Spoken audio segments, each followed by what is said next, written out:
Okay, good morning. This is Lynx. I'm going to show you a trick that you can use to get yourself to be relying more on your intuition, less on card meetings. If you can do that, you're likely to make the leap from someone who does it mechanically to someone who's really adaptable and someone who can start to read people without cards. Okay, so what you got to do is you got to get yourself a deck that you're not familiar with. Okay, and then you're going to use some of the techniques that I talked about in the older videos where you are just going to let what comes out on the card direct the way that you read the person. So get a hold of a deck that you're not familiar with and one that doesn't necessarily correspond to something that you know how to read already.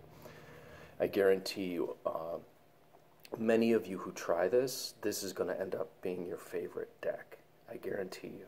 So what I'm using is I'm using the Sacred Geometry Oracle here, which I think is kind of limited in its meanings, and it's not one I'm really familiar with. So what you're going to do is, let's say you got a woman that comes to you and she says, I have a relationship concern,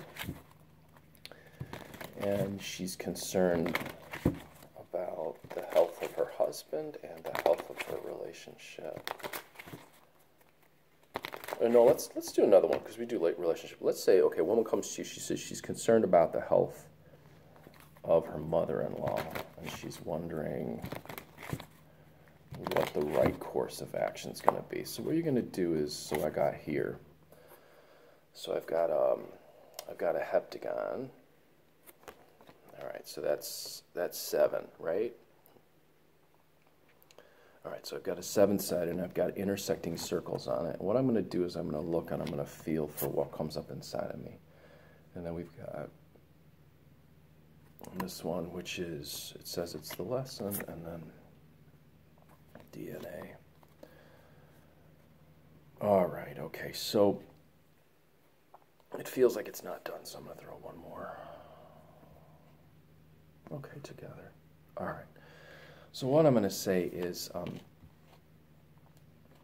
it feels like there's been a lot of. So I would just go with intuition then. It feels like there's been a lot of uncertainty about what's been going on and a lot of praying, and that they have been unable to at this point put the pieces together to get an answer about what's been going on with the mother. Okay,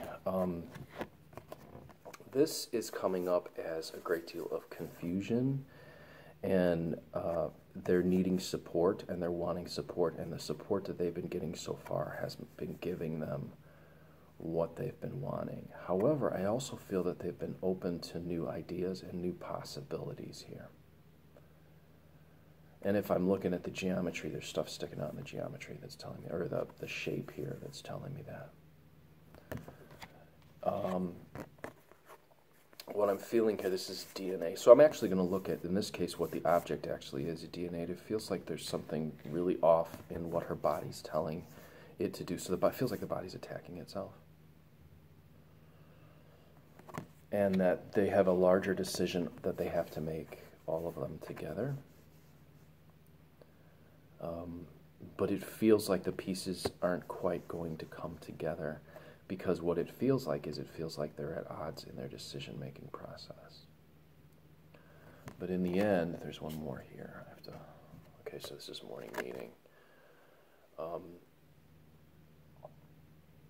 It feels like there's an ending that's going to happen in relation to this that has to do with the woman herself who's sick. So there's been uncertainty and confusion. It feels like they're looking for a different kind of support. Her body has been attacking itself. They are, and the people themselves, the people who are all together, are not. They're not in agreement of how it's supposed to happen. There's going to be an ending here, and then time is a factor. This feels like time is a factor. So actually, this looks like a calendar too. So it feels like time is a factor, and it's been tricky. So, and it feels like a very emotional time is going to be the outcome for the woman and her husband. Okay, so who are asking the question. So, and this would be a health question, so you got to kind of be careful with how you word it for people too. You can speak in more general in a little more general places. Well, what's the outcome going to be? They say, and then you read it like this. So really, all I'm doing is I'm going off of what am I noticing in the card? What am I feeling in the card? What does it feel like it's leading me toward? You can even use some of those cartomancy methods. Those of you who use cartomancy, is there a character in the card looking one way or another? But this is a really good way to develop and practice developing your intuition. Don't look at what the meanings are, or get a deck that doesn't have meanings. Get one that you don't know the meanings about, and start to use that as you experiment and play, and keep a attitude of play, keep an attitude of exploration, and watch what happens. And I guarantee you what's going to happen is it's going to end up becoming one of your favorite decks, because you're going to start to learn things about yourself and your abilities that you didn't know while you were working through all those meanings and all that, spreads and all that stuff. Okay, so then you could even do this in a spread, but I would say just see what comes out, and try in the beginning not to use so many cards. Try just with one card.